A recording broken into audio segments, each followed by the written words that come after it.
اللہ کی راہ میں قتال اور انفاق کا حکم ہے۔ مسلمان جب تک مکے میں تھے 13 سال مکے میں مسلمانوں نے گزارے۔ نبی اکرم صلی اللہ علیہ وسلم کی بعثت کے بعد جو بھی 200-250-300 کے قریب لوگ مسلمان ہوئے تھے، 13 سال تک مکے کے اندر کفار کے ظلم و ستم کا نشانہ بنے۔ کوئی جرم نہیں تھا سوائے اس کے کہ انہوں نے کہا کہ اللہ وحدہ لا شریک ہے، محمد اللہ کے نبی ہے، قرآن اللہ کی کتاب ہے۔ یہ کہنے پر ان پر کیا کیا نہیں ہوا۔ حضرت یاسر کے جسم کے پرخشے اڑا دیے گئے، حضرت سمیہ کو شہید کر دیا گیا، حضرت بلال کو مکہ کی گلیوں میں گھسیٹا گیا، حضرت خباب بن ارت کو دہکتے ہوئے کوئلوں پر لٹا دیا گیا۔ کون سا ظلم ہے جو مسلمانوں پر نہیں ہوا؟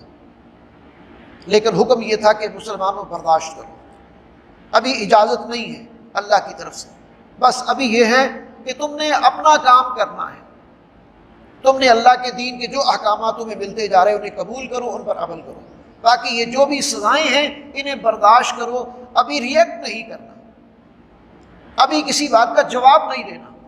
کفو ایدیکم، اپنے ہاتھوں کو باندھے رکھو۔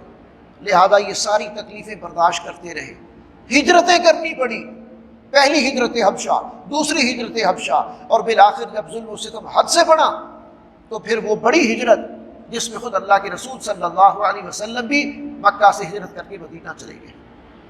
پھر وہاں مدینے میں جا کر دوسرے سال مسلمانوں کو جنگ کرنے کی اجازت دے دی گئی۔ پہلے سال جو بھی اقدامات کیے اللہ کے رسول صلی اللہ علیہ وسلم نے، مسجد نبی کی تعمیر ہے، مواخات ہے، بردرہڈ قائم کی گئی ہے، اور ٹریٹی آف مدینہ، میثاق مدینہ وہ کیا گیا ہے، اور اس کے نتیجے میں ایک سٹیبلٹی ہے جو حاصل کی گئی۔ اس کے بعد دوسرا سال ہے کہ جس کے اندر پھر اور وہ غزوہ بدر رمضان کے اندر ہی ہوا تھا، روزے کی حالت میں مسلمانوں نے جنگ لڑی ہے۔ اسلام کا پہلا اعلانیہ جہاد، اعلانیہ قتال، اعلانیہ جنگ جو مسلمانوں نے کی ہے وہ بھی رمضان کے مہینے میں کی۔ تو یہاں اس رکوع کے اندر مسلمانوں کو کہا گیا کہ اب کفار اور مشرکین کے ساتھ کوئی رعایت نہیں ہے، اب ان کو پکڑو، مارو، قتل کرو۔ ہاں زیادتی نہیں کرنی، کسی کے ساتھ بھی زیادتی نہیں کرنی۔ اگر توبہ کر لیں تو تمہارے بھائی ہیں، اگر فتنہ چھوڑ دیں تو تم بھی ان کو چھوڑ دو۔ اور پھر ساتھ یہ بھی کہا گیا کہ دیکھو یہ جنگ یا یہ جہاد یہ بغیر وسائل کے نہیں ہوتا، وہ بھی پوری تیاری کرتے ہیں جنگ لڑنے کی، سواریاں، جنگی سامان، مجاہدین، یہ پورا انتظام جو ان کا ہے۔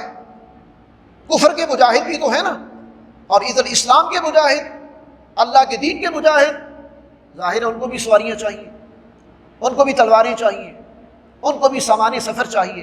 تو مسلمانوں اس کے لیے مال خرچ کرو، انفاق مال اس کی ترغیب بھی دی گئی ہے۔ بغیر وسائل کے کوئی کام دنیا میں نہیں ہوتا، لہذا جہاں وہ مال خرچ کر رہے ہیں باطل کو برقرار رکھنے کے لیے اور اس کی ڈومیننسی کے لیے، مسلمانوں کو بھی حق کے غلبے کے لیے جدوجہد کرنی ہے، اور اپنی جان اور اپنا مال اللہ کی رضا کے لیے کھپانا ہے اور لگانا ہے۔ اگر تم نے اس سے اوائڈ کیا تو پھر سمجھو کہ تم اپنے آپ کو ہلاکت میں ڈالو گے۔ کیوں؟ وہ تو جنگ کی تیاری کر رہے، تم نہیں کرو گے تو مرو گے کہ نہیں مرو گے؟ تمہارے مال محفوظ رہیں گے، تمہاری عزتیں محفوظ رہیں گی، تمہارے گھر بار محفوظ رہیں گے، وہ تم پر حملہ آور ہوں گے، تمہارا کچھ بھی محفوظ نہیں رہے گا اور تم ہلاک ہو جاؤ گے۔ تو اس لیے جنگ کی تیاری کرنے کا، انفاق مال کا اور دشمنوں کے ساتھ قتال کا حکم دیا گیا اس رکوع کے اندر۔